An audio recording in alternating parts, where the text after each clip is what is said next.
Hi, this is the first video in a 6-part series that I'm going to do that talks about the home buying process. The very first step in the home buying process, in my opinion, is to have a buyer consultation with me. I like to sit down with you for about 30 minutes to an hour, sometimes at a coffee shop. Sometimes we do it over Zoom now in this COVID environment. I'm happy to do whatever. The whole point of this meeting is for me to kind of understand what you're looking for better and for us to get to know each other. I like to understand why you're looking to buy a home. Are you a first-time home buyer? Are you moving from out of town? Did you just have your second baby and you need more space and a good school district? All of this stuff really factors into the type of home that you're looking for. And so I have a couple page sheet of questions that I like to ask so that we can really drill down on what type of home is going to make you happy.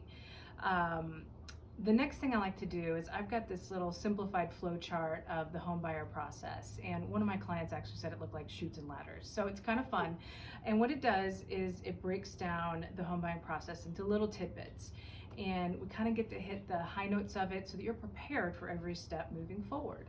I find that sometimes people have a lot of questions on one section, but they have a pretty good grasp on another. So this allows us to take the time to really answer those questions before we get there so that they can make the best decisions possible. The next thing I like to do is kind of talk about the real estate market at large. I like to start on the national level. Let's just talk about what's going on everywhere. And I have a packet that's put out seasonally by a company called Keeping Current Matters. And they pool all this information nationwide about how the market's doing. Are the interest rates trending upward?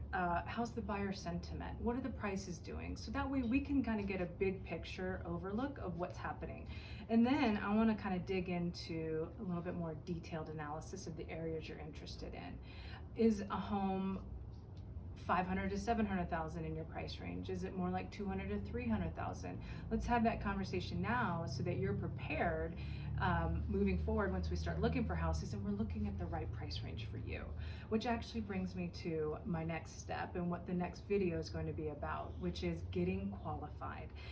Absolutely critical to do in the very beginning of the process. You need to get qualified by a lender. There's a couple different reasons, but the lending requirements are getting funnier every day. And so sometimes what you can afford is a little different than what you thought. And also, I find that sometimes people get qualified for a price up here, but they're really more comfortable down here on a monthly payment basis. So we don't want to start looking at that house that's at this high price tag when you really want to be over here, because guess what? That house is never going to compare. So in the next video, what I'm going to do is I'm going to talk high level about what the qualification process is. Please let me know if you have any questions. I love talking about real estate and helping people through this process. Reach out if you think of anything.